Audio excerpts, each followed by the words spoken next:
Hello everyone, I'm back today for part 2 of the creation of the Grand Arch in 3ds Max. Since the last part, a few things have happened off recording. First, I encountered some issues with the scale of the building. I was off by a few centimeters in the size of the windows, which caused a massive difference in both the width and length, by as much as 2 meters. I had to take some time to fix that mistake. Now it's perfect, and everything is the correct size. Yesterday, I took more videos and pictures of the Grand Arch.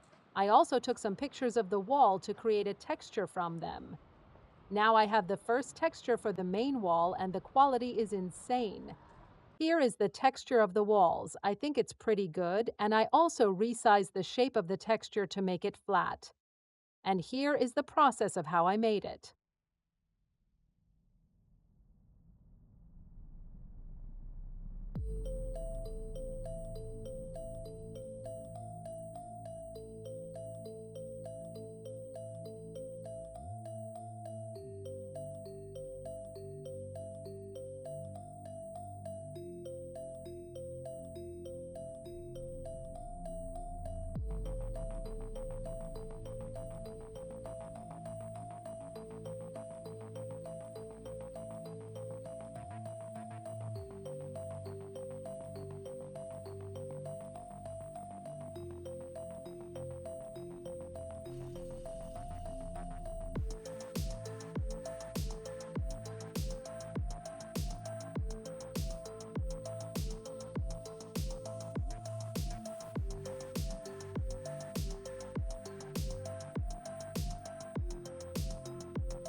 As you can see in this clip, the texture isn't really seamless.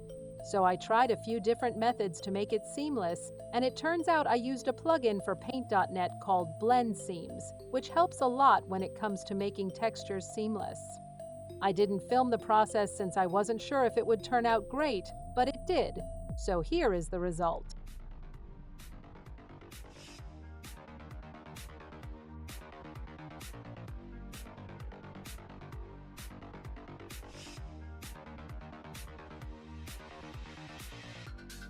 As you can see, the result was better than before, but you could still see the pattern. So I decided to split the texture into multiple squares and rotate each part to give it a different look.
Okay, so now let's adjust the UV map to the old texture. OMG, that was a pain in the ass.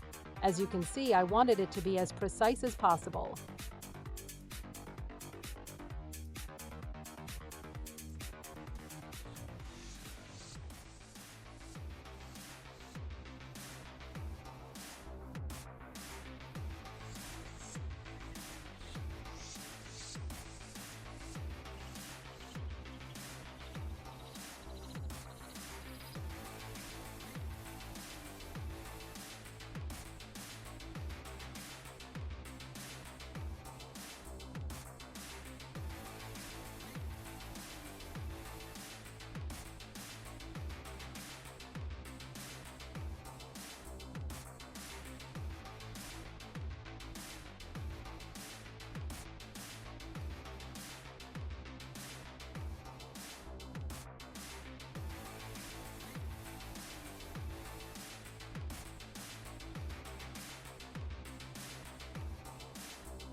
Finally, I got it right eventually. So yeah, it's looking much better. I'm happy with the result for now. We will improve the texture later, but it's a good start. Oh, and for now, I won't add normal bump and spec. I think I will do that after testing the textures in-game first. Let's create the frame around the windows and the door frames now. No.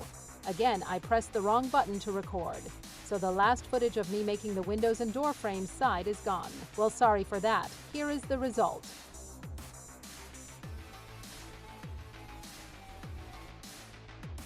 Okay, now let's split the model into multiple parts and give them proper names so it's easier to navigate from one model to another.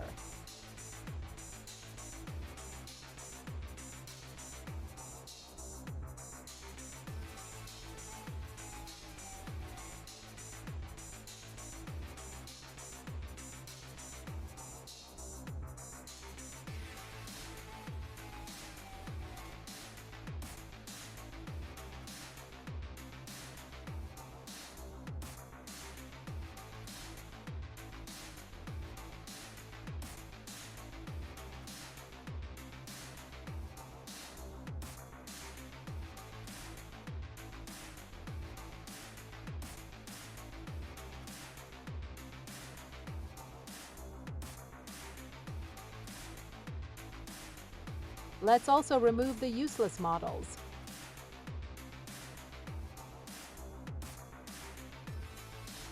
Now it's all cleaned up.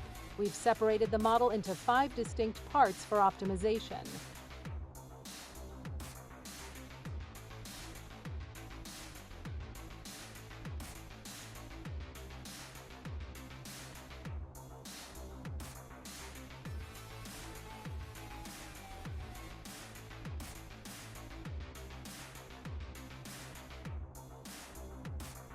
We're going to create the angle of the building. To figure this out, I made a 3D scan between the end of the interior wall and the start of the side wall.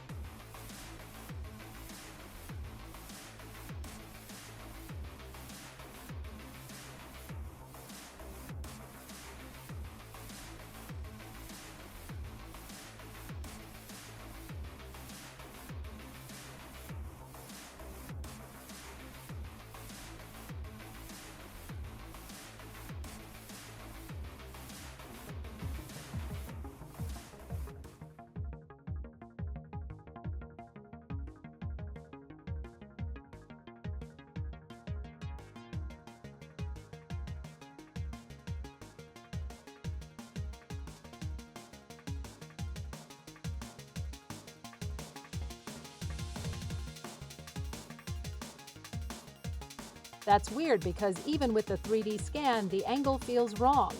I don't understand since it's a scan and I can't get more precise than that. Or maybe it's just an illusion.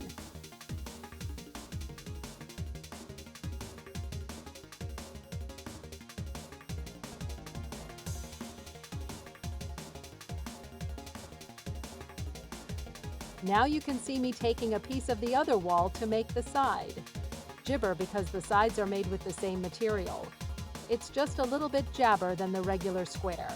A regular square is around 70 centimeters, and the one on the side must be 1 jabber.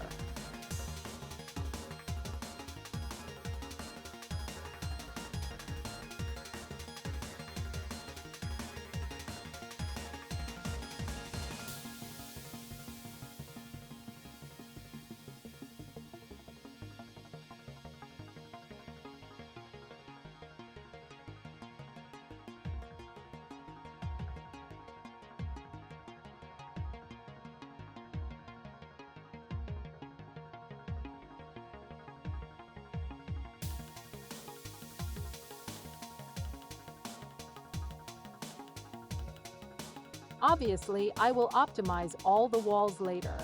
Right now you can see me multiplying polygons instead of having just one and copying the texture for the entire wall. I haven't done that yet because it's easier for me to just copy and paste the square for the measurements. Later, I'll optimize everything.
I feel like something is wrong with the angle I made.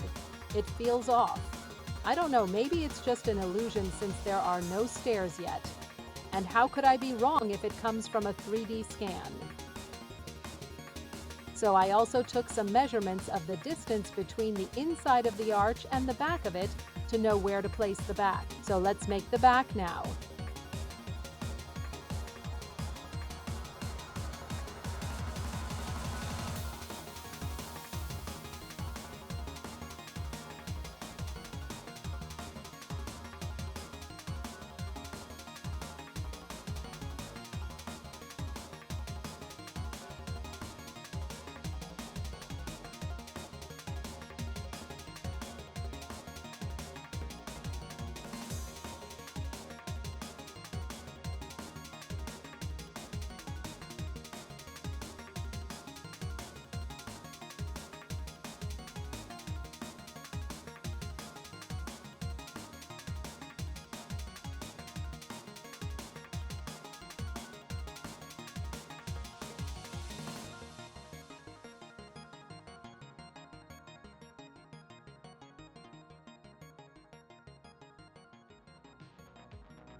Okay, so here's the thing.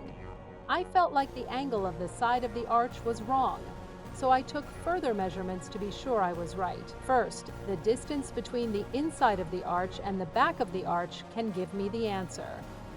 If the angle of the side of the building is correct, it should perfectly connect the inside to the back of the building. And in this case, it does. Second, the 3D scan I made earlier also confirmed that I am correct about the angle of the side. And third, I also took measurements with an app to get the angle measurement. So with all these tests, I think it's pretty accurate. There's only about 20 centimeters of error, but that's fine. I took the time to split the back model into multiple parts like the inside of the arch. Let's do the doors now.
I think that's it for part 2 of the video. Next time, we're going to continue improving the textures and building. Thanks for watching, and I'll leave you with a video of the place. Bye!